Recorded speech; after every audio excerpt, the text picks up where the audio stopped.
Welcome to the Ruby Hour, a podcast produced by our company, Ruby Riot Creatives. We specialize in video production and content marketing, and we're based in Charleston, South Carolina. I'm Shelby Ring. And I'm Madeline Rager. This podcast is devoted to interviewing extraordinary people doing extraordinary things and nuggets of wisdom that they've learned along their journey. Also, just want to give you a heads up, we have potty mouths and we're talking about inappropriate things. Intro, does my hair look okay? Tell us when we look weird. Fantastic. Yeah. Oh my gosh. Okay. Thank you so much for joining us today for another session of the Ruby Hour, where we interview extraordinary people about their extraordinary journey that got them to where they are today. I have the amazing Erica Peper with me. Erica, thank you so much for showing up this morning. And so a little bit about the amazing person that you have before you or in earshot. So Erica is the owner of Peper Events based here in Charleston, South Carolina, that specializes in wedding coordination. When Erica isn't at one of her Charleston amazing venues putting on a wedding or an amazing event, you might find her watching Bravo with her cat Sullivan or trying a new restaurant downtown with her husband.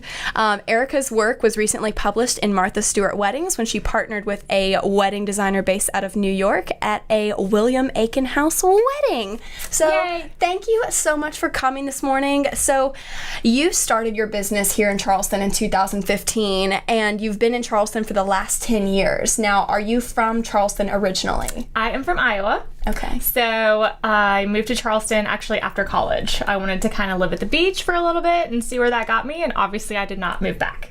So Oh my gosh. So did you have any family here in Charleston?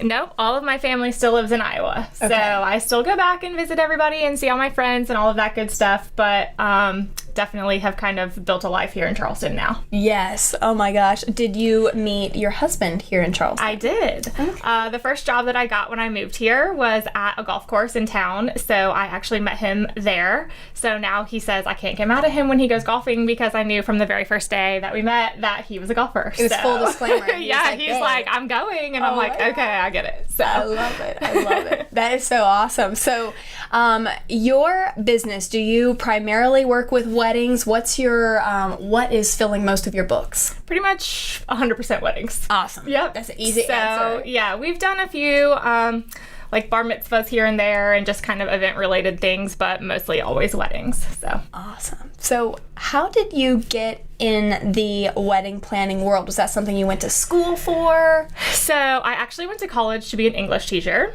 So graduated with that, did student teaching in a high school in Iowa. And so when I moved here, I was just kind of looking for some fill-in work.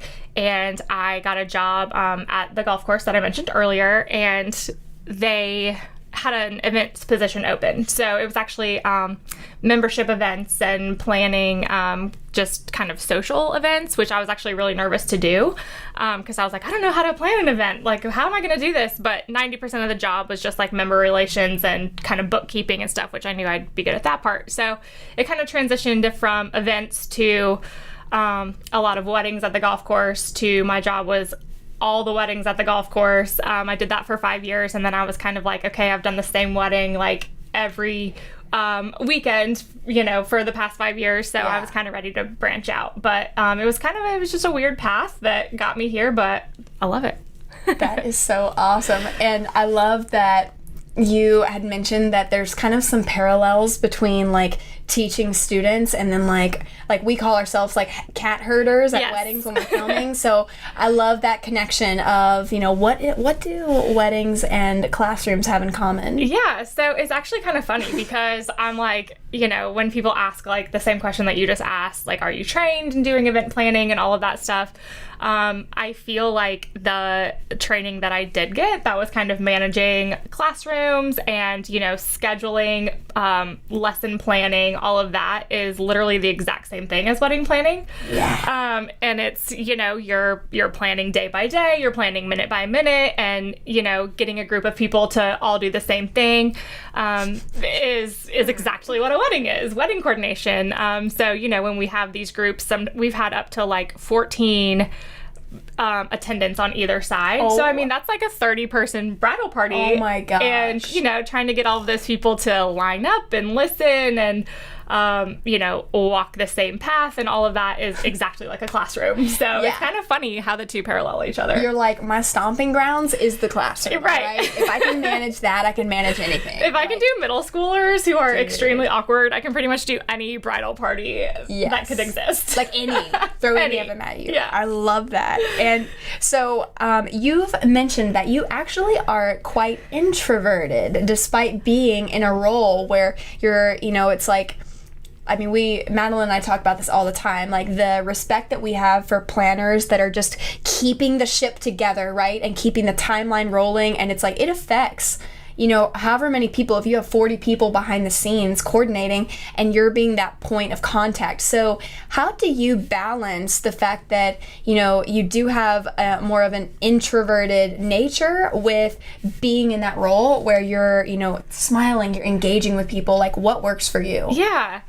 I mean, like you said, it definitely takes a lot of balance. Like when you get home from a wedding, at the end of the evening, you're not only exhausted from like walking all day, but you're just exhausted from being like on, you know, smiling and talking and everything all day. But I feel like that's what makes me work better. I like thrive in it because you're like a little bit out of your comfort zone. So you're like, I know I have to be really good at this today. And it's okay to go home at the end of the night and like sleep the entire next day or just kind of like watch TV and decompress. So it's definitely a good balance. And a lot of my friends are probably like, I don't like it because you're tired the next day, but it's kind of, it's good for me to be on all day at a wedding and then just definitely take the time, either like watch TV or do yoga or do something that's kind of like a little less on the following day or on days off and stuff like that. So no, that's like crucial when you're like so in one side of being extroverted, outgoing, to then take that time to like regroup. And what are some of your favorite ways that you like to unwind? You mentioned a particular somebody that really helps you recharge. So, you know, my husband is definitely not the type to sit and like watch a marathon of 12 hours of TV. So my cat is really good about doing that with me. He has no judgment. He doesn't care. He prefers it. So that goes back to the whole golfing thing. My husband goes out and he golfs all day, and we kind of, you know, stay in and chill, and then we'll like go get dinner or we'll do something. So it's kind of like we both win that day. Yes. Get a little relaxing time, and then we actually can like go out that night. So, oh my gosh. Yeah. Sullivan wins. He gets extra pay. I know. He just gets all the cuddles that he could ever want, and while I rest.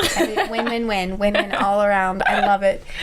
So as far as, you know, you're constantly working with brides, you're constantly working with new people, and I'm always fascinated by the wedding industry. You know, it's in a way a one-hit wonder where you have that client business and you build so much rapport with each couple, and then they have their event, and unless they're having siblings or bridal party members, it's like, you know, you build relationship and then you start over with the next couple, start over the next one. Right. So what advice, like through the years, what have been some of the things you've been told by couples of like, this was one of the most helpful things that helped us that you said from planning our wedding day? Oh man. Honestly, like I feel like just being there for people, we hear a lot of times, you know, we don't know what we don't know. And that's a phrase that I use a lot too, you know, when you go into a realm like, yes, we know like working in the wedding industry, you feel like you forget that this is usually the first time people are doing this, or you forget that it's not like the back of their hand. And so just being really mindful about, you know, they don't even know where to get started, or they don't know what questions to ask, and just kind of, you know, very upfront being like, we're gonna spell it out for you. You don't have to worry about who do I need to book or where do people need to be. It's kind of just like, once you hire a wedding planner or start to hire your vendors, just knowing that they're going to kind of take charge and guide you, and you don't have to worry about not knowing what you don't know. We just hear that from clients a lot. Yeah. They're like, I don't even know what to ask. Yeah. Help me just get started. Mm-hmm. And usually once we kind of do X, Y, Z, things kind of start to fall into place from there. So yeah. No, that's like, that's one of the first things that I love to ask couples whenever they talk with us with wedding videography is I'm like, who is helping you like manage all of the things for your day? Because it's like, it always, if a couple doesn't have a day of coordinator or somebody that's been walking them through the process, it falls on the mom or it falls on one of their like, you know, family members or the sister. And it's almost like give your family permission to enjoy the day and have peace of mind and like leave it to the experts, regardless of, oh, my mom's really good of like hustle and bustle and like, you know, she's got it. But it's like gift your mom the day to enjoy. Agree, 100%. It's always so sad at the end of the night when you see, I try not to see these people because I try to, you know, tell them to enjoy themselves. But, you know, when you feel like maybe they took on too much or they tried to do too many projects or they were just kind of like, I'm so type A that I have to be the one to carry this out. I think that's really important when you are choosing any vendor in wedding planning is that you're like, I'm going to trust this person to do this for me. And just, you know, as type A or as detail oriented as the bride or the family members or anything like that are, just knowing, hey, I've got someone that's going to carry this out for me and I can be a guest and I can enjoy myself and I don't have to worry about those things, is definitely the hope that we put out there that, you know, we'll take care of that part. And just helping streamline everything and be able to just like go get you a cocktail. Exactly. Let me go get you a cocktail. You hang out with your friends and just hang out and enjoy it and don't worry about are the candles being lit? Is the DJ ready and queued up? Like I really never want anyone to feel that way. No, that's such a game changer. And I've like, you know, we're going through footage of like 40 hours in post-production after weddings, and it's such a night and day difference of when you see the like demeanor of the people involved or the parents, where if the mom is thinking in the back of her mind like, okay, is that person doing everything right, versus like being at ease, being there for your daughter, your son, and it's I love it. We're like, wedding planners are just like total heroes. Well, and I mean, I totally get it. It's a huge investment, and you've spent, you know, sometimes upwards of a year, you know, planning and getting everything in place, and you want it to go perfectly. But that's exactly why I feel like you have to trust everyone that you hired. And if you don't feel that way, I think it's, you know, better to get out of it before your wedding day, because you have got to know that everything's taken care of. But yes, people definitely, and I mean, I was probably this way on my wedding day, I don't know, but just being super stressed out or just wanting everything to be so perfect, which, you know, is obviously what all of the vendors are there to do. So have you ever ran into, because I love this terminology, you said, you know, if you're looking for that trust with the vendors that you're hiring and you're looking for that good feeling, that connection with them, have you seen anything play out where a couple chose a vendor, whether it was a good deal, it was a last minute, whatever, and it didn't pan out so well, they didn't pay attention to that intuition? Have you ever seen anything like that play out? Yeah. We actually had a client who, you know, I always tell people, you know, if you can't meet them in person, which sometimes destination weddings or just scheduling and all of that, it just doesn't work out to meet all of your vendors in person, which is totally fine. There's some that are more important than others. I feel like photographers and videographers are really important to meet prior to the wedding day, just because or at least have a phone call.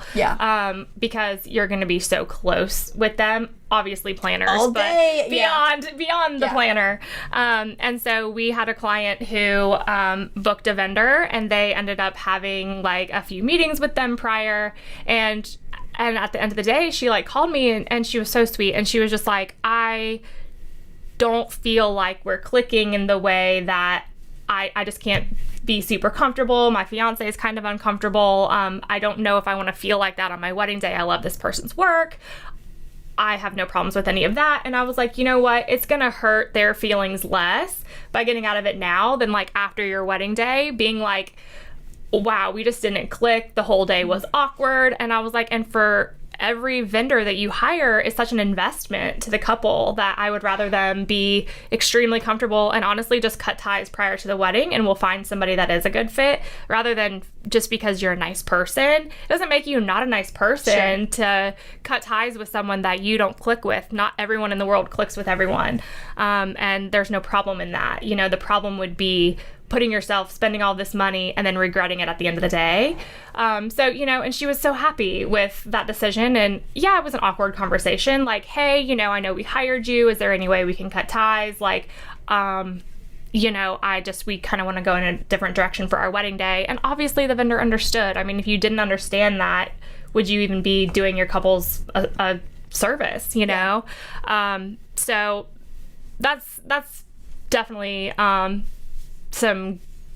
learning experience, you know, and some good advice that I would have along the way is just, you got to feel really comfortable with everyone who's going to be all up in your business on the biggest day of your life.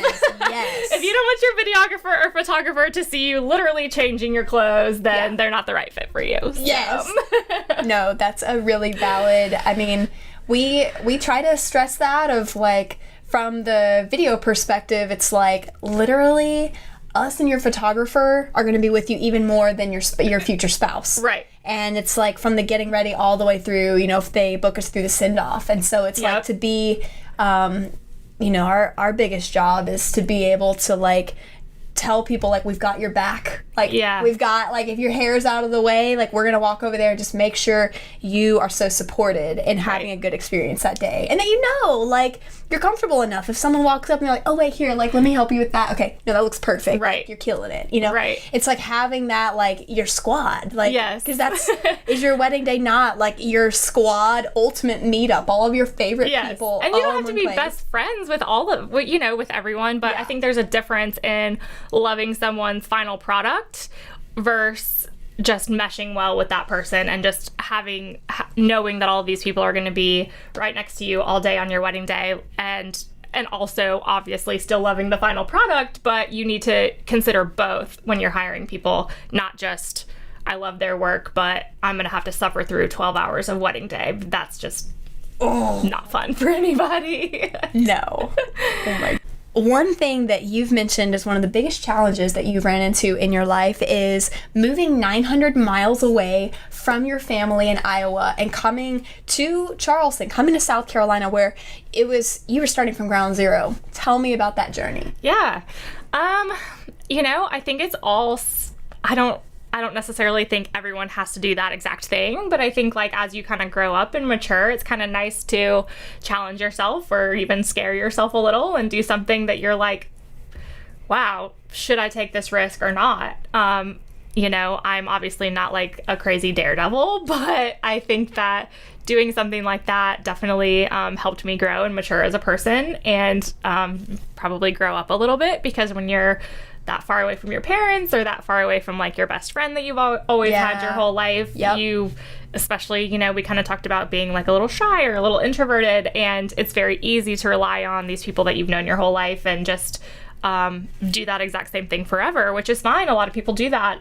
But, you know, I certainly don't look back and regret making new relationships and living in a new city and meeting new people and having a new career path. I think that if you're ever kind of at a crossroads where you're like, should I just kind of take this easy journey and fall into place and just kind of do what's expected of me, versus should I try something new, possibly branch out, possibly fail, you should probably pick that journey, because you never know. You could not fail, and you could, you know, meet a lot of great people and do a lot of new things along the way. So it was definitely a learning experience for sure.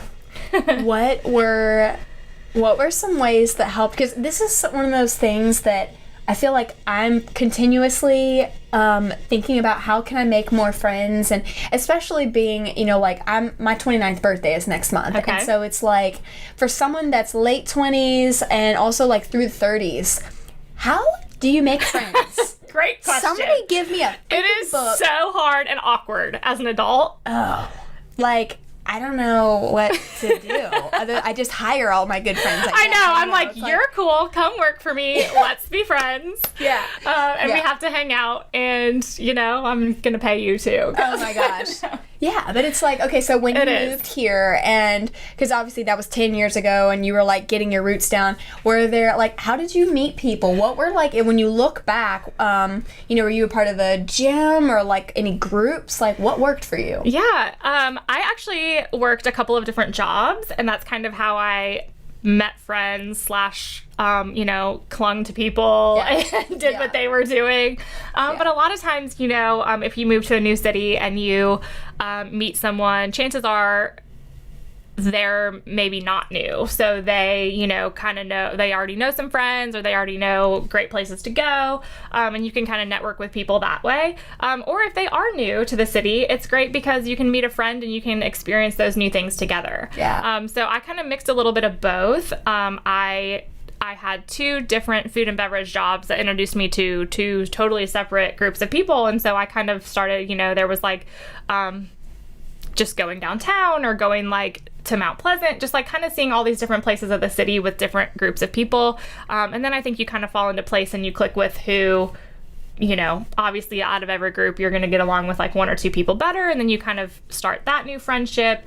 But there is something to be said too, if you meet a friend and they're like, I just moved here last month. And you're like, well, let's go to Party at the Point. Like we used to do that all the time. I never go now, but, it was just so fun and cool and in a new city. And, so bubble jumping, just kind of not really ruling anyone out and doing everything kind of once, and then you're like, okay, that wasn't for me, or I love this, I'm gonna do it every Friday. And just kind of making friends that way. But yeah, especially as I get older, it is harder and it is more awkward to make friends. And I don't know, I think every girl in like their 30s, late 20s, early 30s, were kind of like, how? I mean, I start podcasts to meet friends. Here we are, besties.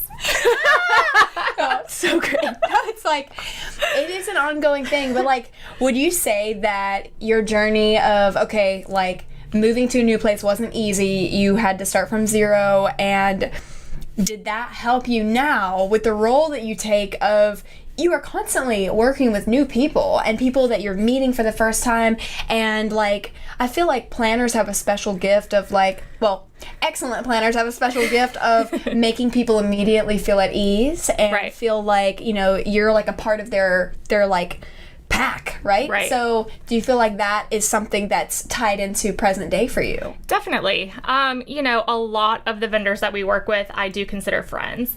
And not in a way that I'm like, oh, hire this person, they're my friend. Yeah. It's hire this person because I trust them. They do excellent work.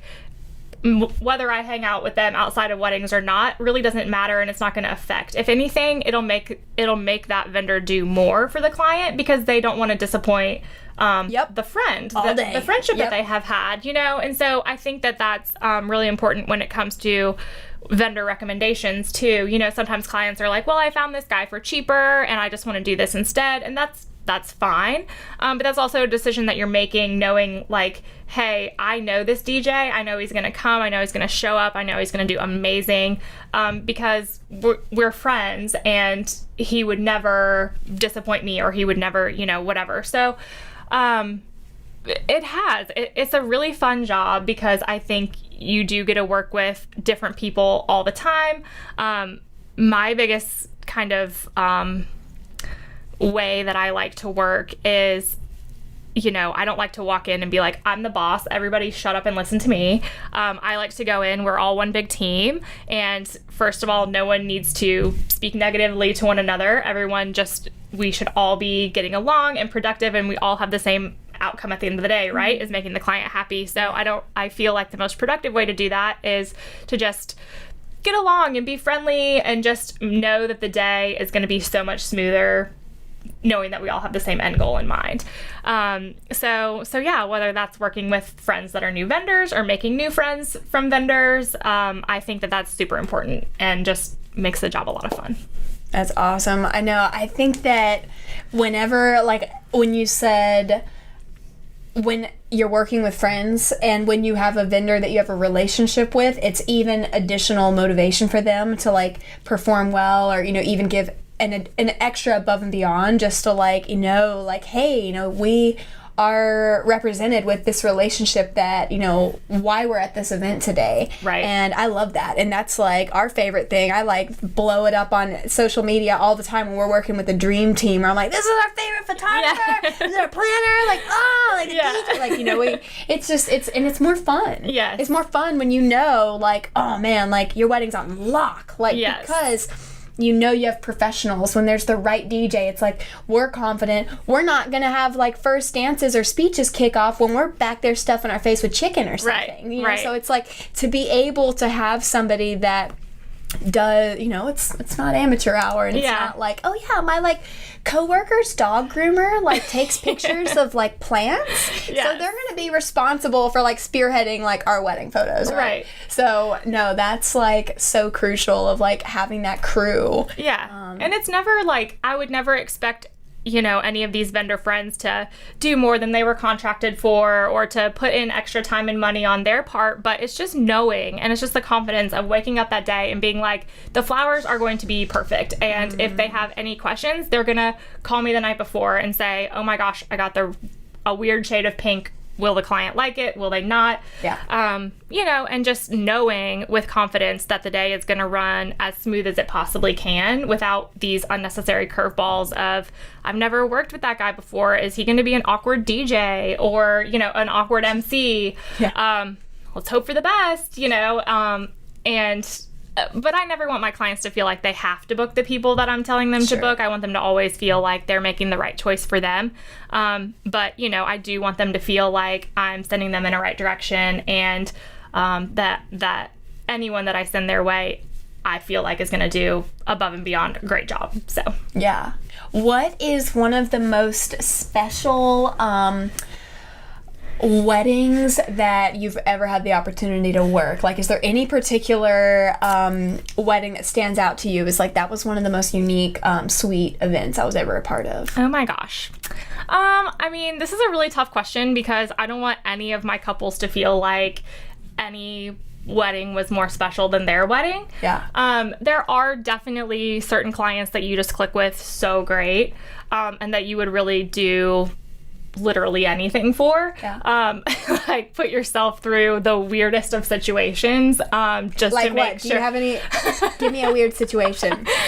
Okay, I'm gonna tell the weirdest story that we've ever had, and I don't want anyone to feel like I am putting them on blast or anything. This is a safe space. So we had a client, and she honestly, like, I love them to death, and they don't live in Charleston, so, you know, if they did, like, we would probably be inseparable, but they just, you know, they were just super sweet people, and I want all of my clients to have the day of their dreams, obviously, but we just clicked really well, and the day of their wedding ended up being just terrible. There was a terrible storm that rolled through, and, you know, it's one of those things where you're always like, Thursday was perfect, and then Friday rolled around and it was just thunderstorm from hell, and like, I should have gotten married yesterday. You know, it's just like one of those things where you're like, why is today got to be so crappy? And so the day was crappy. It was just like windy and rainy and just like so not fun. And long story short, the venue ended up losing power, and we couldn't have the wedding like at the venue of choice. So obviously that's stressful. You find out right before the wedding, like, you know, things aren't going to happen there, and what are we going to do? Are we going to cancel? There was a lot of weddings in town that day that did cancel. And it ended up being a day. So I have another lead planner that works with me. Her name is Jacqueline, and we a lot of times work weddings together, but we sometimes have separate weddings, so we're not together. We happened to be together that day. Kind of important to the story. So the wedding gets basically canceled at the original venue, and we're like scrambling. We're literally like calling everyone we know in town, and we actually laughed we laughed later on. Like, can you imagine these people getting these voicemails like, hi, I know it's Friday at 5 p.m., but like, is your venue open today? Because we need to use it for a wedding tonight. And so we were just like laughing about these people getting up in the morning and checking their voicemail and being like, what are those girls saying? So anyway, long story short, 150 people, we ended up switching to a new venue. And the venue was like, it just happened to be open, but it's a blank space. And so we needed bartenders alcohol, food, because was everything. Was their original venue had everything. Oh my gosh. So we had, nothing. And so I called my husband and I'm like, come here now. I need your help. And so he's like taking a nap on the couch and he's like in swim trunks and he's like, okay. And so he's like got swim trunks and like a rain jacket on and I'm like, take the cake. It's 3 tiers, put it in your car and drive it to this new venue. And he was like, okay. And then Jacqueline ends up going to Costco and buying $2,000 worth of alcohol and putting it in her car. And her boyfriend came and I had a bunch of other friends that I was like, leave work now, I need you. And they did. And basically we ended up getting everything catered and the band moved and we ended up like bartending for the night and it was nuts. But guess what? At the end of the day, that bride and groom was like, we had so much fun tonight. Like we almost forgot that like this wasn't originally like what it was supposed to be. So that was crazy. I don't know. I like have no words. #winning. When you have a bomb wedding that just everything seems to be tanking and yet you find yourself in the bliss of like pulling it all off. And as the couple, they're like, this was freaking awesome. Well, and like, oh, wait. Back to your original question, like, you have clients that you're like, I would literally do anything for you. Yeah. Like, I don't even know where I pulled those tricks out of, but like, here they are. And then, you have some, hopefully I don't have any clients that I would ever do this, but you're like, when you mesh well with someone, you're like, I'll do whatever. Okay, just cut that part out. That was weird. Yeah, no, whatever. Yeah. Hopefully I don't have those clients. No, it's just cut that part out. But it is true. If you have people that you bond and you're feeling that connection and then you're like, dude, I got you. I feel like there's even in like the visual world with photographers and videographers, people are like, oh, like you work weddings? Like there's almost like it means it's something subpar. Yeah. But I can't tell you how many like professional photographers where I'm like, how did you learn how to be so resilient? And they're like, because I worked weddings. Right. And it's like, it's another animal. And it's one thing that if you're coordinating some event where it's like super sterile, like, oh yeah, I'm used to like an indoor closed facility. There's no variables. It's like clockwork. But it's another thing when it's like, even as a planner, you're working with different venue spaces, indoor, outdoor, weather is always a factor, always a variable. And you have to learn how to pivot and pivot quickly with a smile on your face, right?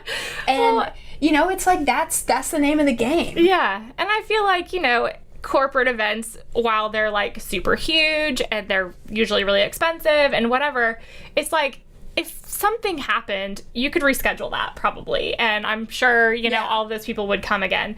A wedding day is like, not really reschedulable. Like you can, obviously, you can postpone everything and redo it, but it's like these people have this like anniversary date, probably like monogrammed on everything, and my gosh, they've been looking forward to this day and like all this stuff, and it. You take it in stride, but it's like you're dealing with people's emotions and you're dealing with their money and you're dealing with them throwing literally like the biggest event they'll ever throw in their life that has so much personal meaning to it that you can't help but feel obligated to make it just as perfect as it can be for them, as it can be. There's always going to be hits and misses throughout the day, but you just Well, and on top of all of that, it's an important day. It's an important, it's like their close family, and there's webs and layers of family dynamics, politics, like mother-in-law, father-in-law, it's like, it is not for the faint of heart, right? Yes, there's a lot going on. What advice, just from, you help people create the structure from, ground zero in some cases of like, what are your values? What are your priorities? What advice do you have to couples when they are trying to maneuver the delicate terrain of whether it's budget with family, like those sticky conversations? What works? I always have to remind people that everyone who's involved in their wedding planning process is involved because they love them, right? Mm-hmm. So whether it's your mom and she's interjecting every 2 seconds on an opinion that she has, or whether it's like your dad who doesn't, feel like he should pay for a band and he doesn't want to spend that much money, it's like all of these people are even considered in your wedding planning process at all because they love you and you love them. And, you know, I think at the end of the day, you got to step back and just be like, okay, what matters and what doesn't, what's important and what doesn't. And I, speaking of budget, I'm always probably like more budget conscious. Like I'm always like speaking to the client and I'm like, you really don't need to spend money on that, or you really don't need. And so I think sticking to the budget is super important because it's just a respect thing. Whether your parents are paying for it or whether the client's paying for it themselves, it's just like at the end of the day, you don't want to look back and regret spending money on like a splurge purchase or an impulse buy. You know, whether it's respecting your parents or respecting your own personal bank account, just staying in line with the budget that you felt comfortable with in the beginning. And yeah, it's just, it's managing all of those things and just remembering, and just remembering at the end of the day that these people are voicing their opinion because they want it to be perfect for you, or they're, you know, naysaying something because they want it to be perfect for you. So it's hard, and I know like some people can be really annoying and, you know, get on your nerves, but at the end of the day, they're part of your family, and we're talking about them because they're in your family and they want to be there for you on your wedding. So what do you think of the let's see, how are we doing on our time allocation? It's 18. Okay, yeah, I did the same thing last time. It was like 18 and 18. Okay, cool.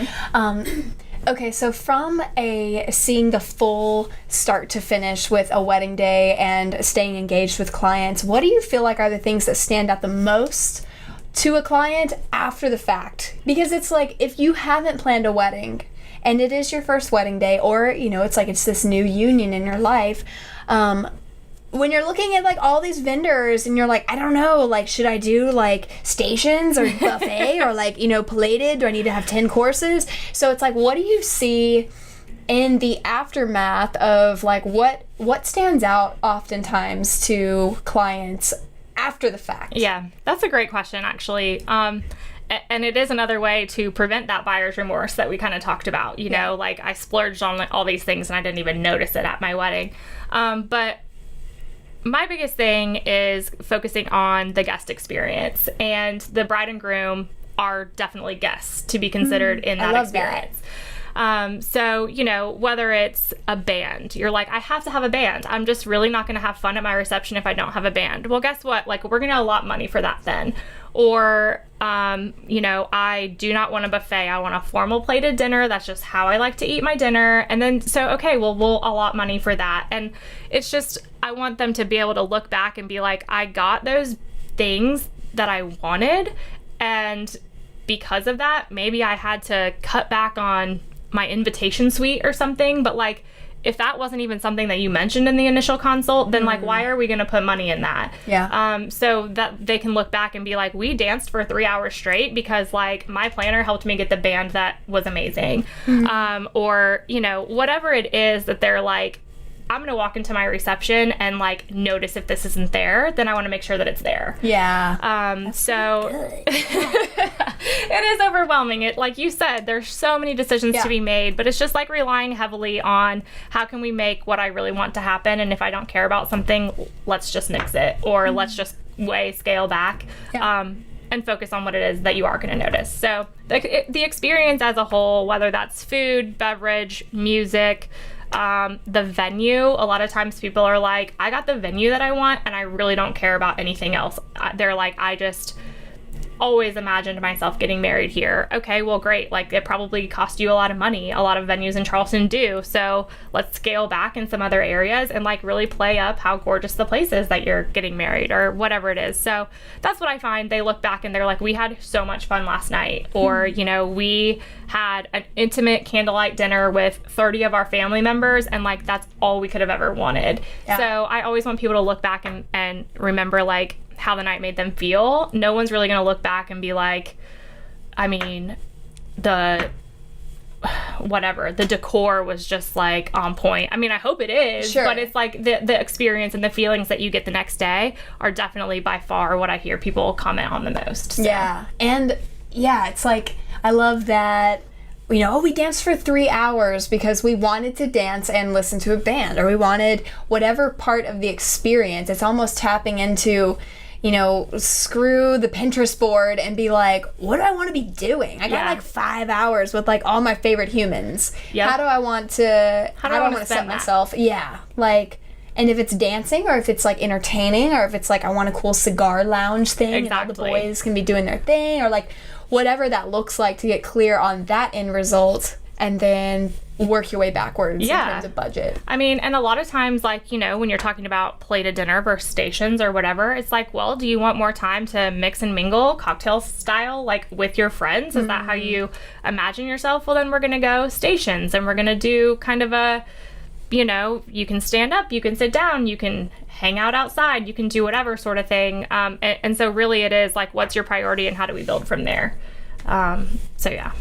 Love it. I love it. Let's see. Closing thoughts. Oh my gosh. Okay. So you said something that I want you to go into. Tell me about your advice on after parties. Okay, so pretty much like all of my couples will say that I've said this to them because it is something that I feel really strongly about. So on our wedding night, as to be expected, we were really tired. We had had a long week with everybody, and we were just tired. And we were like, let's go to bed. We're tired.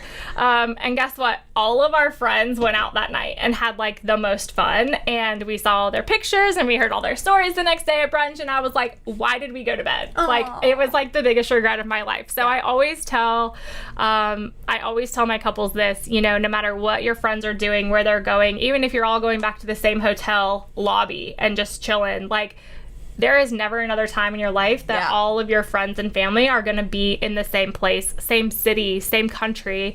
And so really soaking up every single moment that everyone's together and just spending it together. Mm-hmm. You can go back and like drink water at the hotel. Like, it doesn't really matter, but just spend as much time with those people as possible, because it's really is once in a lifetime.